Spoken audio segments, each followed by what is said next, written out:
This is Histories and Mysteries. I'm Ashley. I'm Jessica. And I'm Rochelle. And on this week's episode, I'm going to be talking about Sir Francis Drake. Ooh, and Drake. Rochelle is going to be talking about a magical haunted dildo. Yay! Needless to say, this episode is 18 and up only. Yeah. So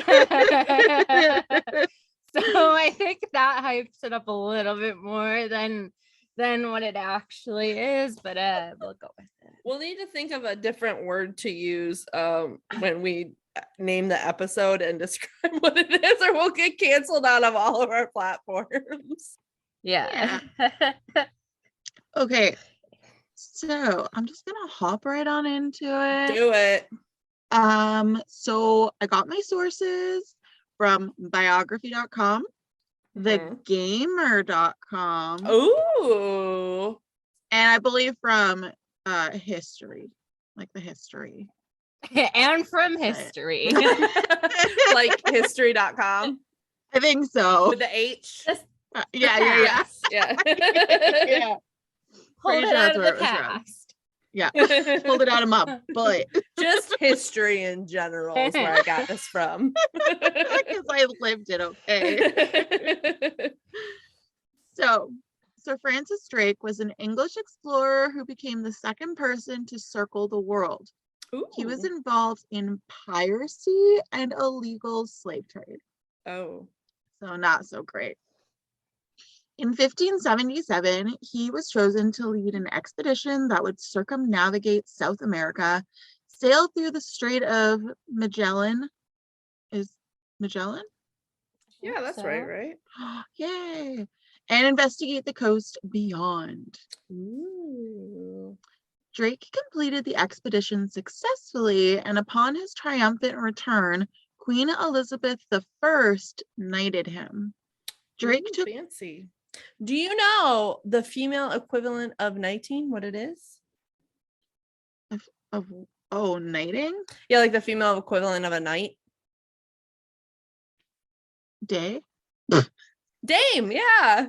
Oh! We learned that yesterday. Okay, so my husband and I were watching Harry Potter trivia. There's a show on, I don't know. Then they got fucking Dame Helen Mirren to host it, and we're like, what is a dame? So we looked it up, and that's the only reason why I know. Continue. That's so funny.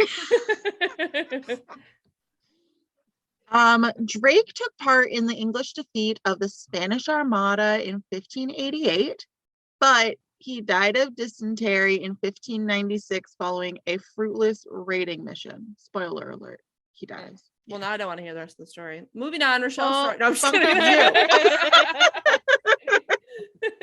It's history. It's fine.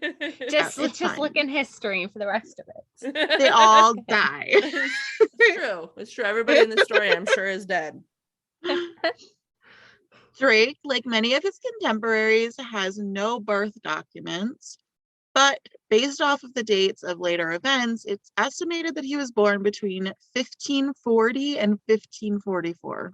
Mary Millway, I don't know, it's Myllwwaye. Sure. Yeah. Millway. And Edmund Drake had 12 sons, the eldest of whom was Drake. Edmund worked as a farmer on Lord Francis Russell's manor, the second Earl of Bedford. Drake was subsequently apprenticed to a merchant who traveled the English and French coasts carrying goods. His relatives, the Hawkinses, quickly enlisted him since he was a natural navigator. They were privateers that preyed on commercial ships in the shipping channels off the coast of France. He was given command of his own ship, the Judith, in the 1560s. He and his cousin, John Hawkins, traveled to Africa with a small fleet and acted illegally as slave smugglers. Boo. They then went to New Spain, breaking Spanish law by selling their captives to settlers. Oh, that's not good. Gross. I don't like this. Mm-mm. Drake and Hawkins were caught in a fight with the newly constituted Spanish viceroys men in the Mexican port of San Juan de Ula. While scores of their men were murdered, the two escaped aboard their own ships. Drake had a great aversion to the Spanish monarchy as a result of this encounter. In 1572, Queen Elizabeth I granted Drake a privateer's commission, which essentially gave him permission to pillage any property belonging to King Philip II of Spain. So they had some issues with the Spanish. I think I talked about this in my Roanoke story. Oh, okay. Or Francis Drake. Gotcha. Sure. Who knows? It was last year. Yeah, that was a while ago. Did that year even exist? Like, I No. don't even- History. It was just find it in history. It's fine. You just find it in history. In the same year, Drake set sail from Plymouth, England on his first solo expedition to Panama. He intended to assault Nombre de Dios, which served as a port of call for Spanish ships transporting bullion and gold from Peru. Also, have you guys seen Encanto? Yes. Yes. Oh my god, I love it so So much. good. Ugh. So good. There's only like 4 or 5 songs that are sung in the movie, and I have them like on repeat every day on my way to and from work. So good. And I cannot Yeah. get the Bruno song out of my head. I can't get it out of my We head. don't talk about Yep. Bruno. No. No, It's so good. good. And I always go Bruno. No. Bruno. I heard a guy on TikTok today do that, like 7-foot frame wraps along his back, but like in a major key. Oh, I saw Oh. that. I did not see that. I saw that one. That's good. Like Aw. instantly turned into like an upbeat, like jovial Yeah. show too, and it was hilarious. That's so funny. Rochelle, I know you do theater, but do you sing? I say no. So just theater, not musical theater for you. Well, yeah. I like both. I'm Gotcha. just very hard on myself. Gotcha. Okay. Drake took the town with 2 ships and a crew of 73 men. He was critically injured during the raid, so he and his men left with not a lot of loot. They lingered in the area for a while, and as Drake's wounds healed, they raided many Spanish communities, stealing gold and silver in the process. One of these raids in 1573 was against a Spanish mule train that carried gold and silver to a Caribbean port. In preparation for this pillage, he sent men into the forest to recruit the help of those called the Cimarrons, who were a group of escaped Spanish slaves. And this struck me as odd when I first read about it, because I mean, he was dealing in illegal slave trade, and then now he's helping these slaves who have escaped That and is like weird. working with them. People change, Jess. Oh my God. I guess. I don't know.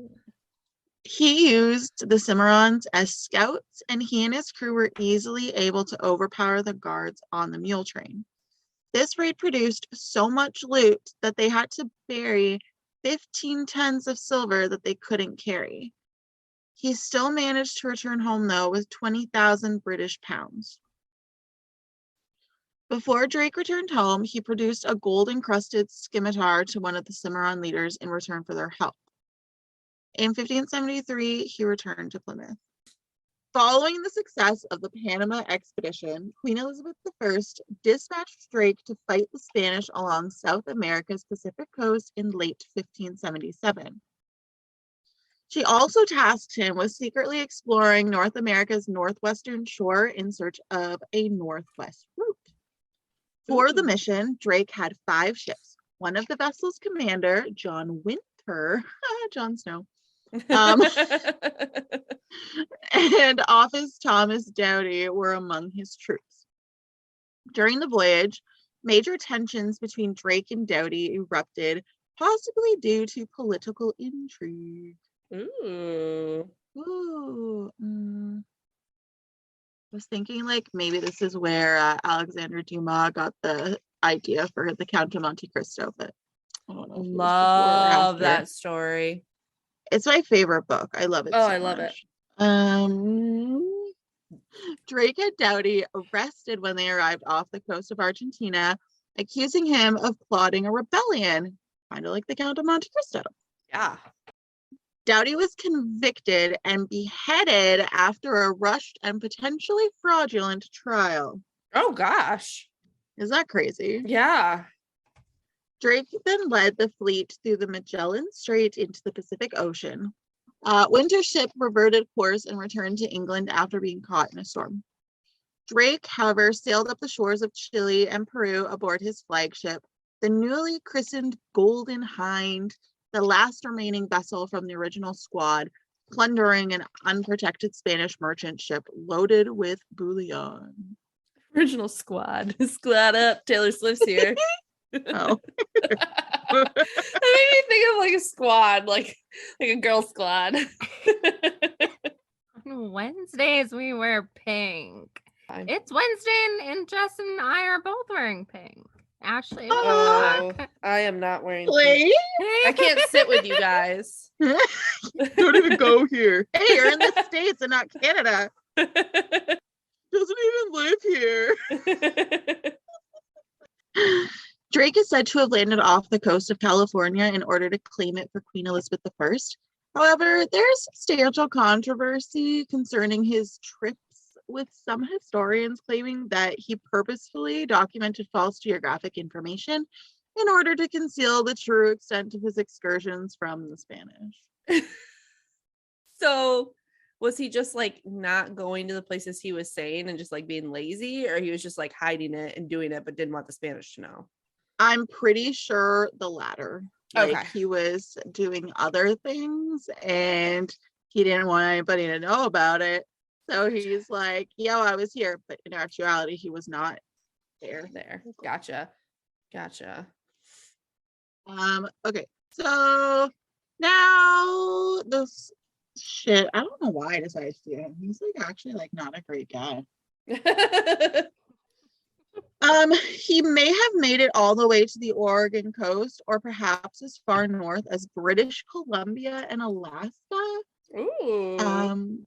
Despite the ongoing argument, though, the United States government acknowledged a cove on California's Point Reyes Peninsula as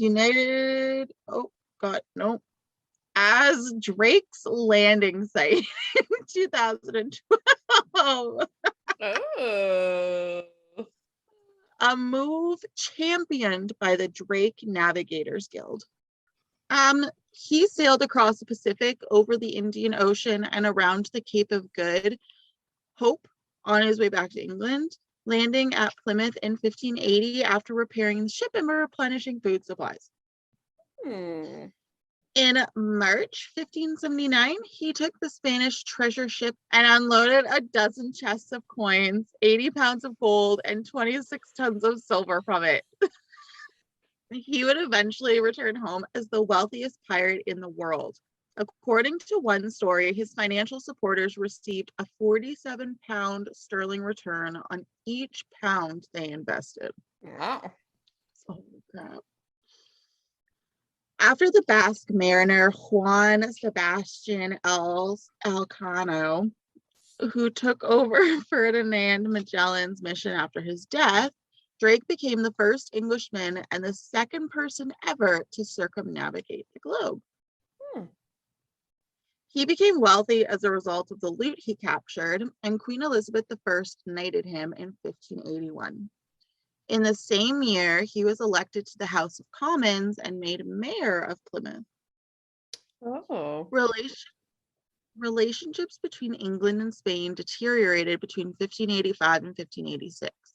In a series of raids, Queen Elizabeth I unleashed Drake. Sorry, my cat. capturing several cities in North and South America, stealing riches, and damaging Spanish morale. These actions contributed to Philip II of Spain's invasion of England. He ordered the construction of a massive fleet of vessels that would be fully staffed and equipped.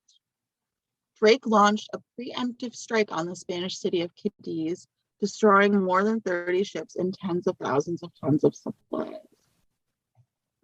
This became known as singeing the King of Spain's beard by English philosopher Francis Bacon. He was finally labeled a pirate by the Spanish, who dubbed him El Draque, which meant the dragon. Ooh. Reminds me of Dracula. Yeah, that's what I was thinking. We said Drake. Yeah.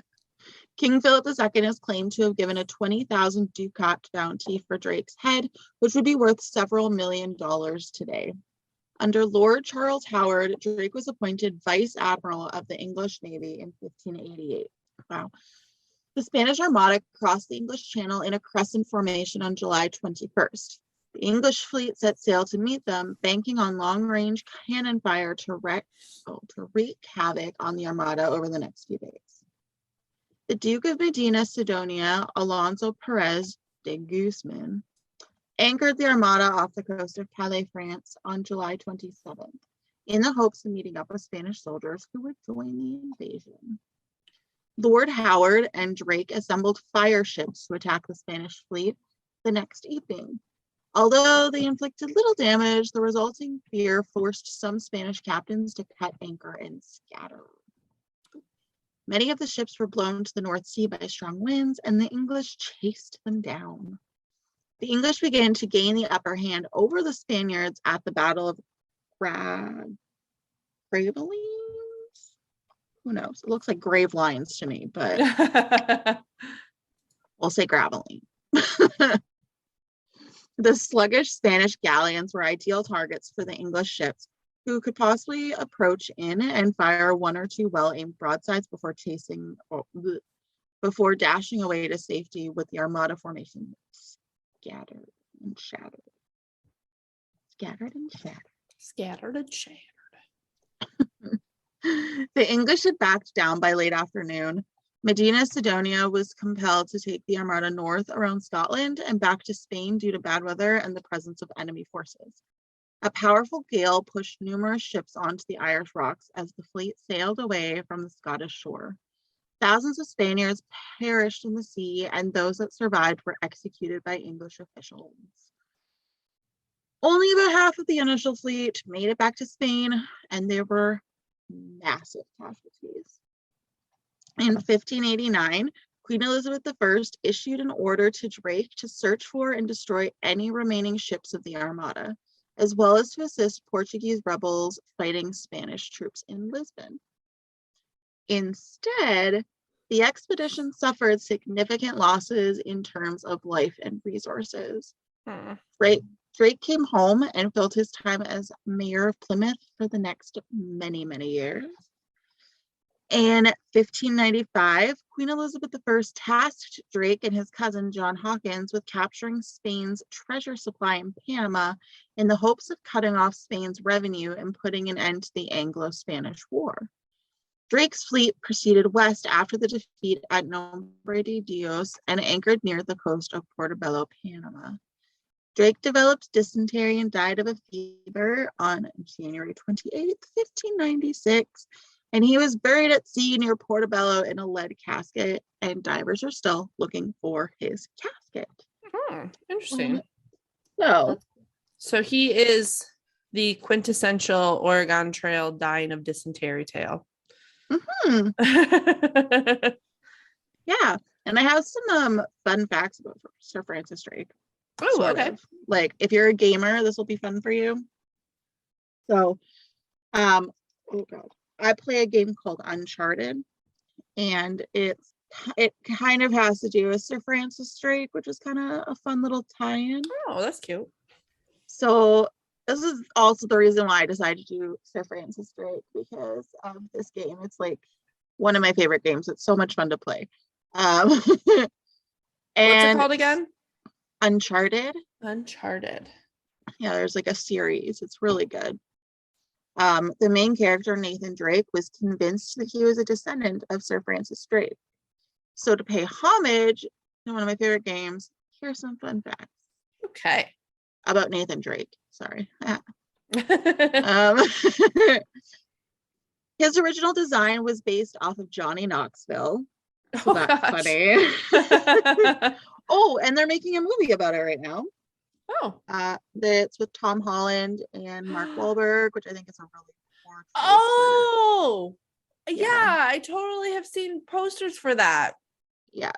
Yeah, because I It's, saw it in this meme where they said that Tom Holland manifests everything he's ever had, and they had an interview of him saying that that's his favorite game, and now he's My yeah. favorite interview is when he's doing Billy Elliot when he is like a tiny child in the West End, or on Broadway because he's American. No, he's not. He's British. Yeah, he's British. He's British. So in the West End, he's Billy Elliot when he was like a tiny child. Aww. And there's an interview, and he just starts like singing the song from it. It's really cute.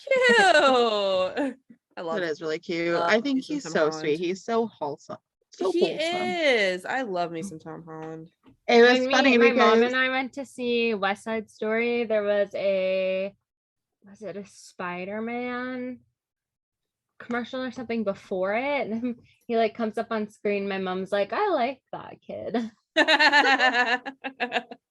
So one of my favorite interviews with Tom Holland is he was on like the red carpet with the guy that plays Ned, and then the girl that plays Liz from I think Homecoming it was.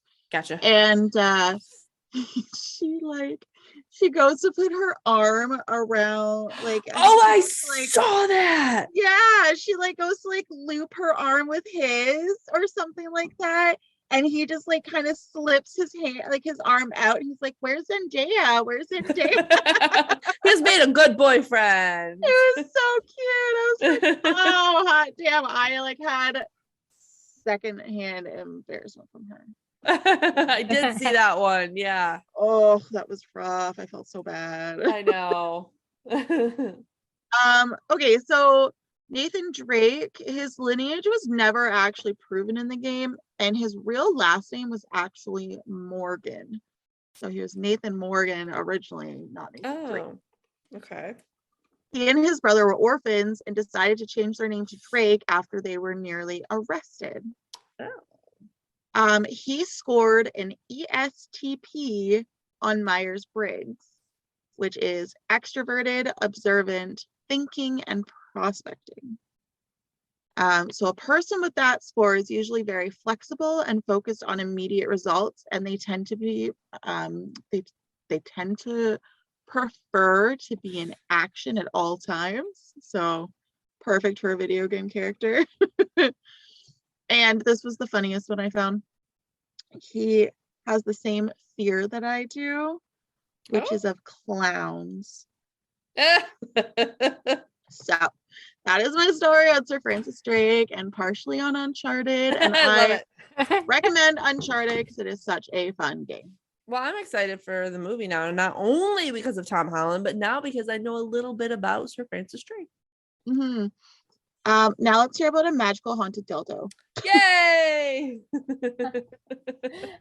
Okay, so I have a story for you tonight. I am excited. It's a little bit of a history lesson. Oh, a little bit of a mystery and a little bit of a you'll see. Okay, I read your message at work and I died. I was like, okay, I'm gonna like dive into this topic a little later. So I used quite a few different sources for this one.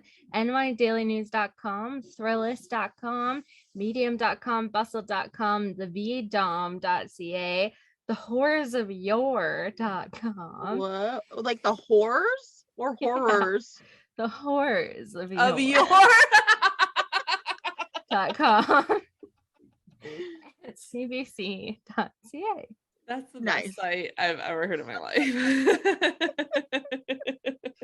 Yeah, it's quite the interesting website. Would you believe me if I told you that the same cavemen / women that invented the first stone tools created fire and shared with each other the many stories that have been passed down throughout the generations of cave people had a dark side? Ooh. A darker, sexier side? Oh, sexy Oh, cavemen. Histories and Mysteries After Dark. No, they didn't write 50 Shades of Grey, but that doesn't mean they weren't getting all hot and bothered in their own archaic ways.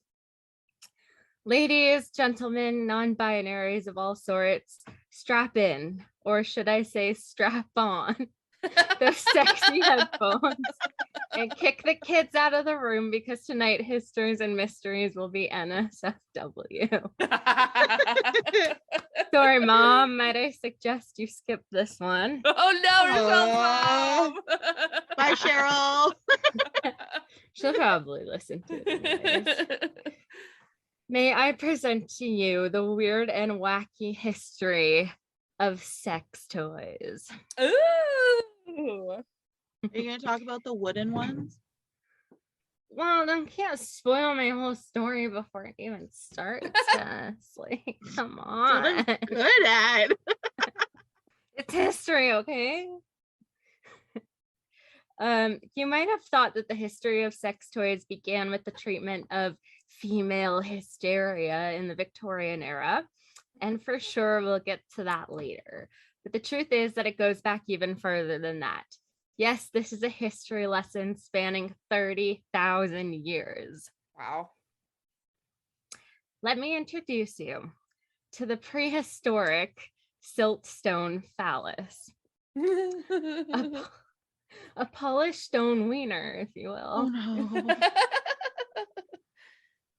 Found in a cave in Germany, the siltstone phallus was deemed a rare find, as examples of masculinity from that period are few and far between, with female-inspired works being much more common. Although there are flint marks on one side suggesting its use for lighting fires, it's the carved rings around the smooth polished end that are a dead giveaway to the peen's other uses. Perhaps the most ironic thing about it is it was found broken into about a dozen fragments, found scattered around the cave with no evidence to how it ended up in that state. Oh no. Seems like there could be a Angry. possibility that cavemen got jealous too. Whoa. Jumping forward a few thousand years, we find the beautiful Egyptian queen Cleopatra. Ooh. Many have heard the story of her infamous bee-filled gourd being one of the first vibrators in existence. Unfortunately, the bee vibe is most likely an old wives' tale, as there is no archaeological evidence of such an invention. But it can be credited as a Kickstarter to a lot of research surrounding the origin of vibrators. The ancient Greeks also enjoyed playing around with different sex toys. They would fashion them out of just about anything they could get their hands on. Leather, wood, bread. Yes, bread. What? I'll never look a French loaf the same again. Or a baguette. Yeah, that's what I meant. I made that joke and you guys just took it from me. Oh, I'm sorry. At least it was Ashley this time. These penis bread loaves even had their own name. Olis Bokolikis. Okay. Nailed it. Can't do gluten? No problem. There was even a gluten-free bread wiener.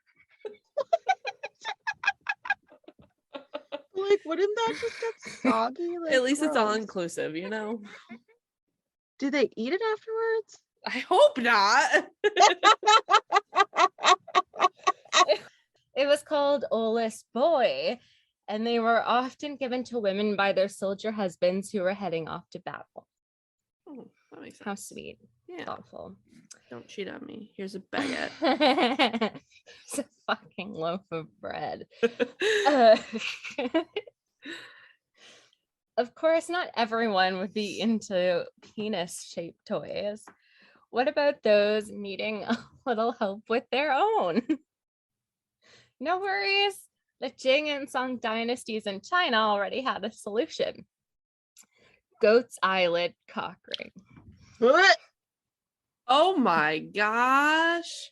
With the eyelashes still attached. Ew! Oh no, That's- no, no, no, no, no, no, no. That's next no. level gross. I wonder why they kept the eyelashes still attached. If it was like an pretty. aesthetic reason or Yeah, it's probably pretty to them. Ugh. historians have noted there was plenty of sex toys to go around in ancient Chinese culture.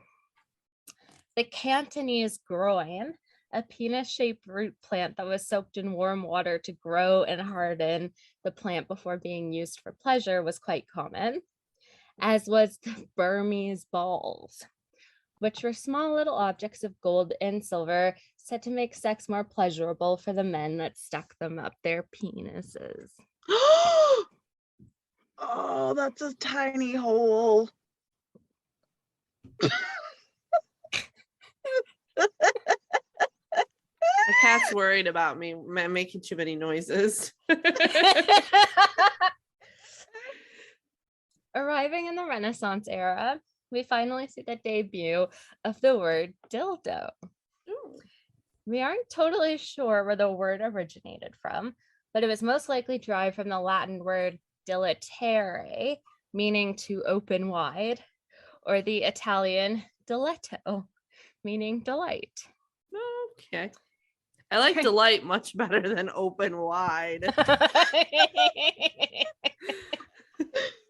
my gosh, that's awful. During this time period, dildos became fancier and more intricate, even being used as an edgy fashion accessory.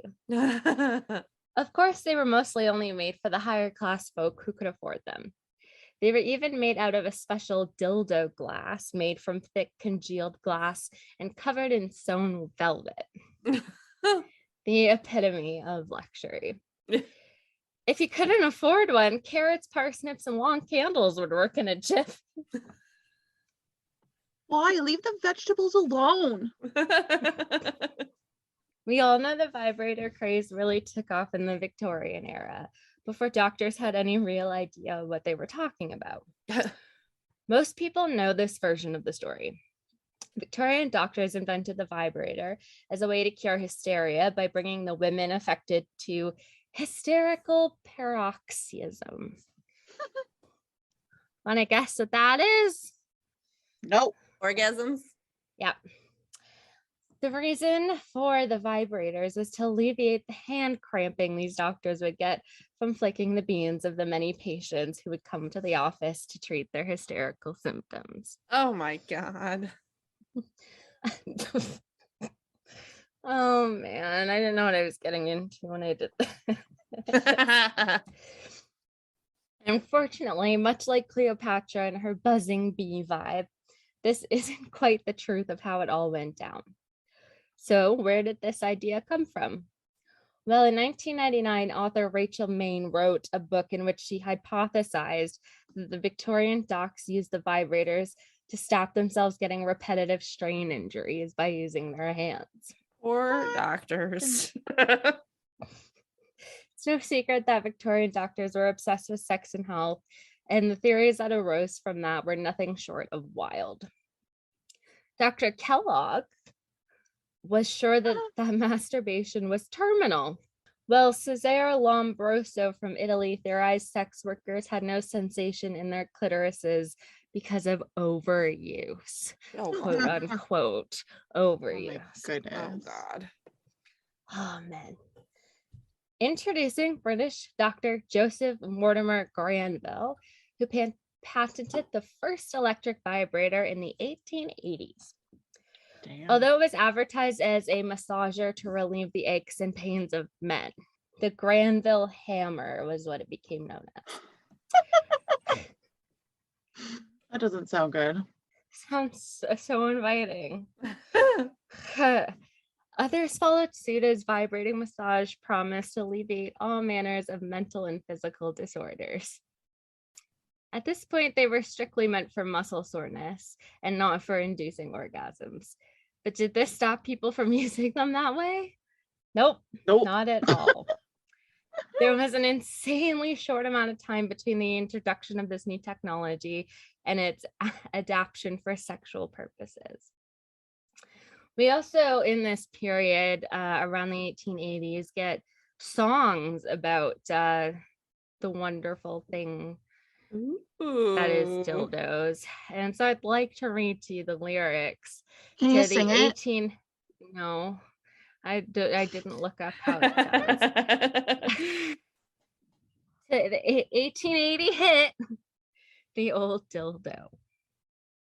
Lovely. She flew with the treasure into her room. Its size was the handle of a broom.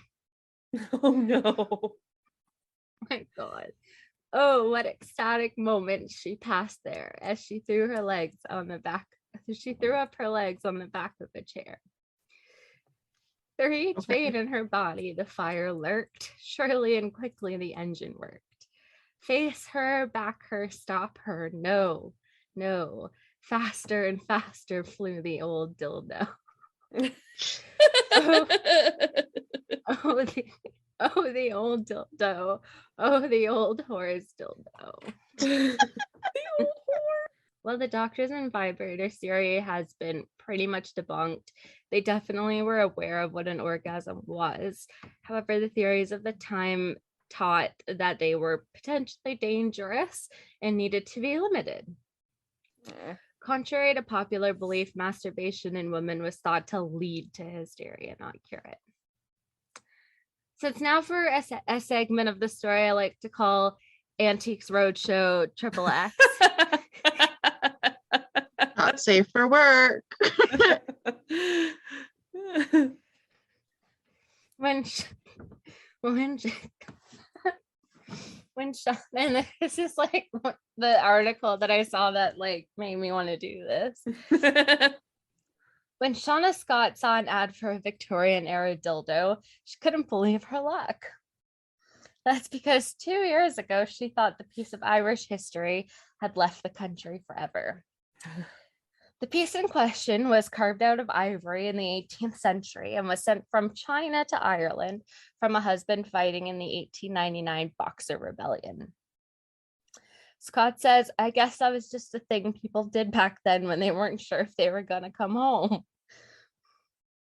In 2017, the 130-year-old toy was sold to a private collector from the US for a whopping $4,695.97 Canadian.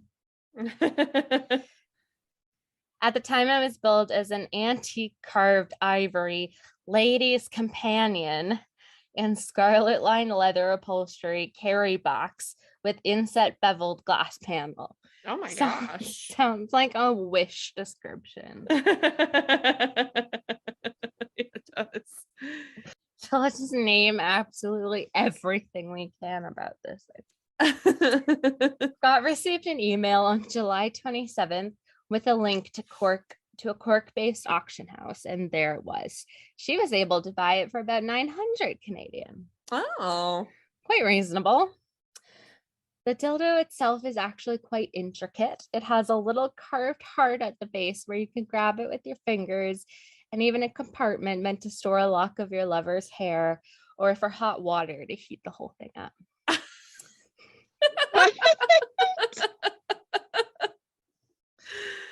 Oh my goodness. With the turn of the century, we also see some changes happening in the world of sex toys, although they were still for the most part being advertised as health aids. 1909's Arnold massage vibrator claimed that it cured just about everything from deafness to insomnia. Deafness, yeah. Hey, here, that's okay. Just grab the Arnold massage machine. It wasn't until the 1970s that we finally see vibrators being marketed for pleasure purposes.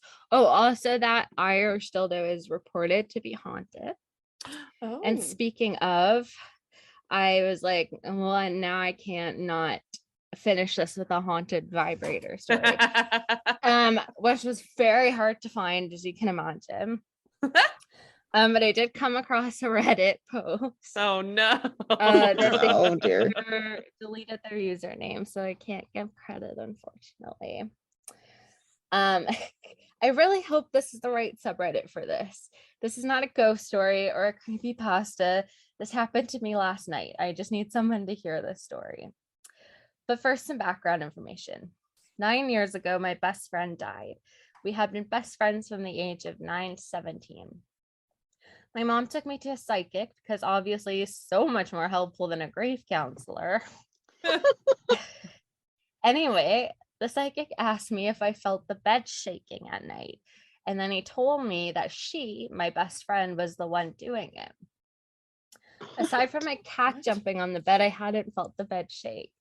I thought maybe that one was just a swing and a miss. Last night, which was her boyfriend's birthday, I was just about to fall asleep when the bed started shaking. It immediately woke me up. I laid perfectly still hoping for it to stop.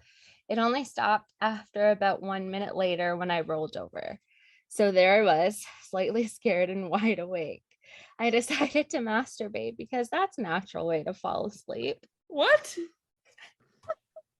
Interesting. So I reached for my vibrator, which was next to my bed. It was on. Oh no. The last time I had touched it was 2 days prior.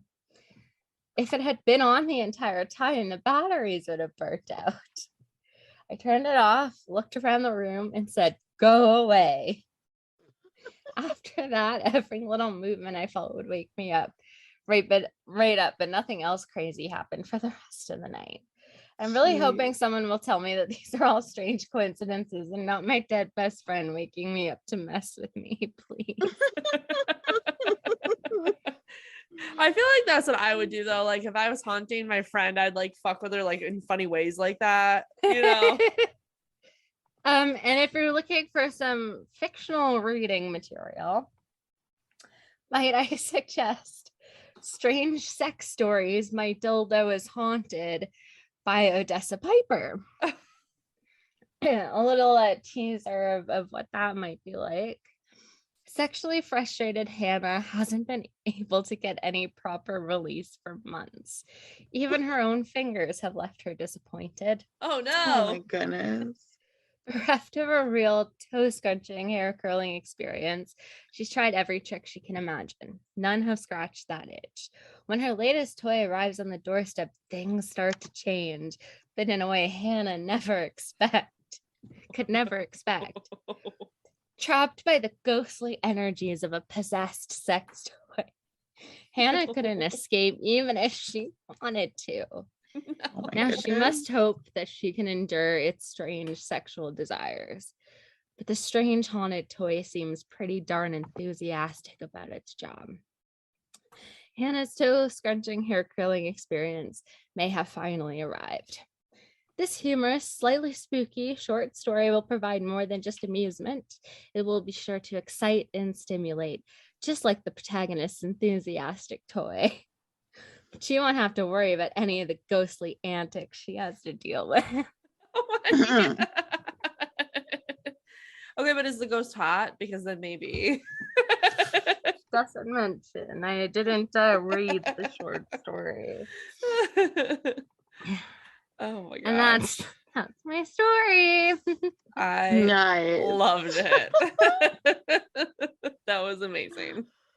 Oh my goodness. No, when I was talking about wooden dicks, there's a shop in Quebec, I think, that still sells them. No, that just seems like a splinter waiting to happen. Exactly, Also like yeah. wood is porous, and that's not Yeah, something you that's wanna, true. like, Yeah. So put in your body. Yeah. In New York City, they have a history of sex museum. My friend and I went to years ago. It's pretty interesting. They have some interesting contraptions. I have some mom jokes. Yes. I'm here. Okay. Like your So- mom jokes or just like mom No, jokes? just like things that moms will get. So if you guys want to find like jokes, that's cool too. But I thought these were kind of funny. This is like a little discriminatory, Jess. Like, I don't care. Okay. So mothers of teens understand why some animals eat their young. It's spicy is universal mom code for I don't want to share. And Kyle and I were talking about that the other day, but we think that Evie will actually like spicy foods. So we need to figure something else out. Mom's recipe for iced coffee. Have kids, make coffee, forget you made coffee, and then drink it cold. That's true. What I do all the time. And those are my jokes. Love it. I have a good one. Thanks. Okay. Why couldn't I get a reservation at the library? yes, it's a library. Because it's fully checking. booked. Oh. My wife is really mad at the fact that I have no sense of direction. So I packed my stuff up and right. That one a lot. Oh gosh. What does one boob say to the other boob? What? If we don't get support, people will think we're nuts. Love it. Well, if you want more of that great humor and joke telling, you can find us at historiesandmysteries.ca. We are also on Facebook and Instagram, Histories and Mysteries. And if you'd like to rate and review us, you can do so on Apple Podcasts and now Spotify. Yay. Yeah. What's this? No, I'm not gonna say that. I am gonna say it, but then you're not gonna use it.